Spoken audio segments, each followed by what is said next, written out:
Hello everyone, and welcome to Commute with Collins. If this is your first time and you have no idea what Commute with Collins is, my name is Collins. I do a podcast. I'm a host of the Collins on the Rocks podcast.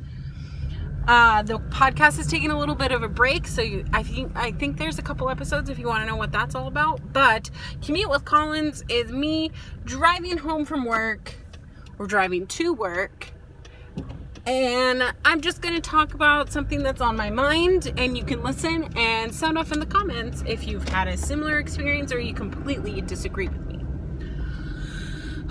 So today on my mind, it's weighing on me the thought of ex-boyfriends.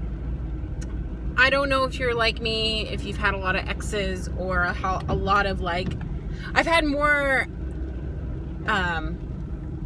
I guess almost relationships, things that had the intention of becoming relationships, but for one matter or another it doesn't work out.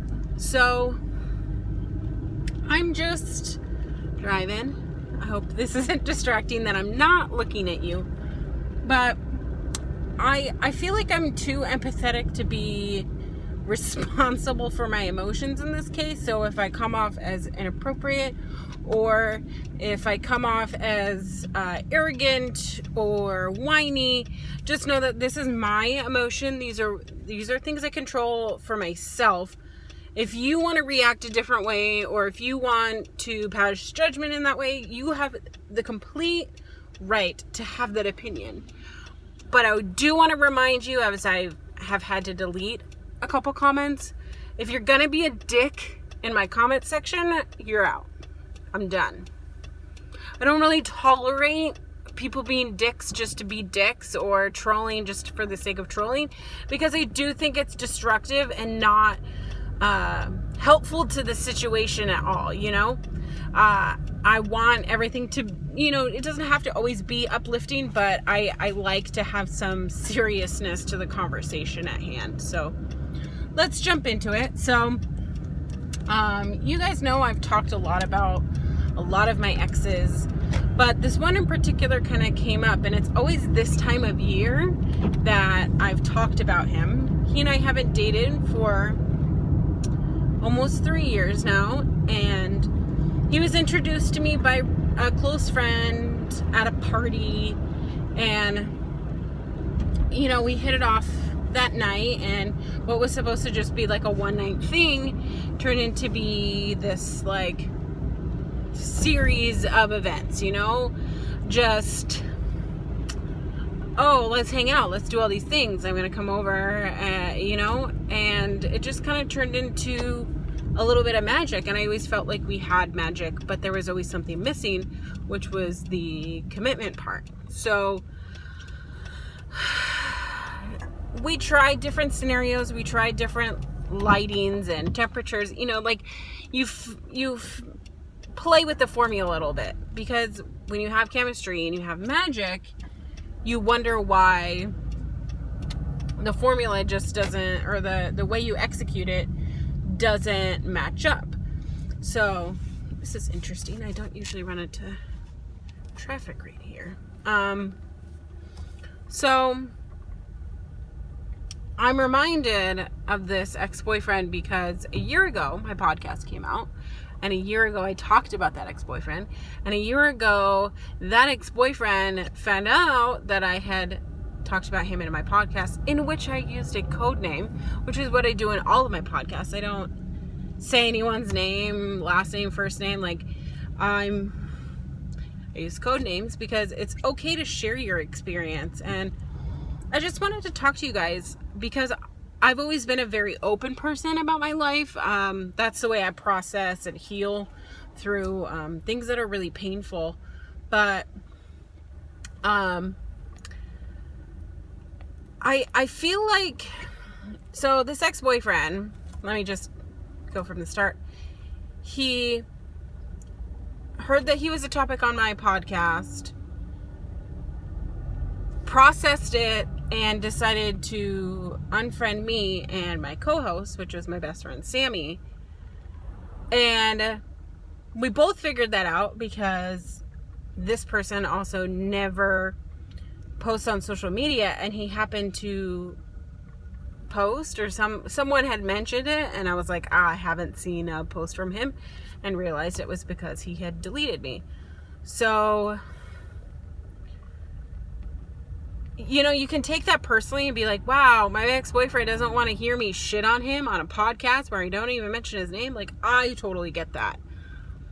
But there's also a line to say, like, I have a right to feel what I want to feel. I have a right to process a failure, because it was a failed relationship. I have the right to process it the way, you know, however I see fit, you know, because that's all a part of being a human, is responding to trauma and either becoming better or becoming bitter. And I'm so much better off, you know.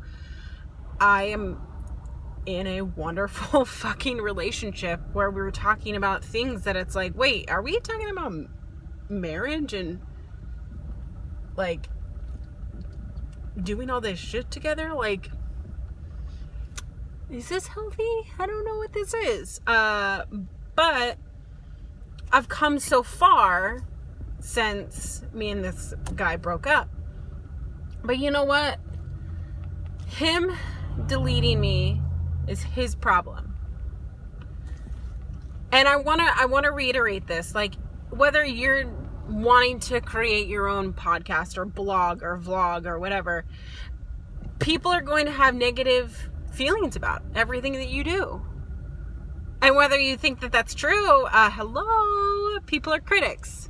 That's just what people are.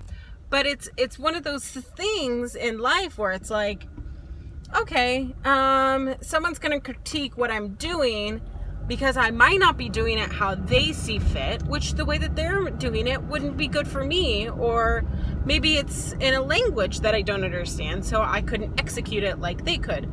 Everyone has value in the way that they do life, but, you know, I'm not going to trash him for the way that he responded to an ex-girlfriend talking about her failed relationship on a podcast. Like, if that's the way that he's responding, that has nothing to do with me and what I'm doing and what I'm producing, and everything to do with him and where he's at in his life. Because he has no control over me. He has no control over my emotions. He has no control over the way that I'm healing and the power that speaking my truth on a goddamn podcast, on my Commute with Collins, how this is my truth and this is my process. And, you know, you have to create your own therapy. I mean, also going to therapy, I'm not going to say like I'm healing myself in that capacity, because I love therapy. I love therapy, but I sometimes hate therapy. But if this is helping me heal, and if this is helping me cope, and that person cannot deal with it, or cannot have a mature conversation about it, or acts like a, you know, whiny bitch, it has nothing to do with me, and that's okay. So when you see these comments of hate from randos, it has less to do with me and more to do with them. Now, I'm not going to tolerate those comments. I'm still going to delete them and block that person. I might screenshot it and make it a joke, but I want to remind you guys that your process in life is your process. And the way that you go about handling, filtering through how you should feel, is totally up to you. No one has the right to tell you how to feel, because it's called gaslighting. And I've dated a lot of those kinds of people where they continually make you feel crazy for something that is completely unnatural.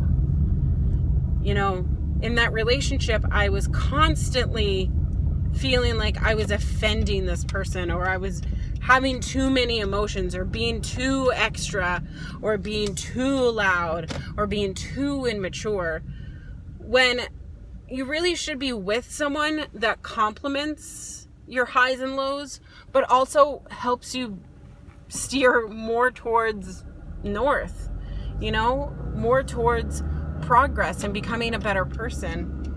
And I truly think that my boyfriend does that. You know, you guys have seen him on the podcast. You've seen him on my YouTube videos.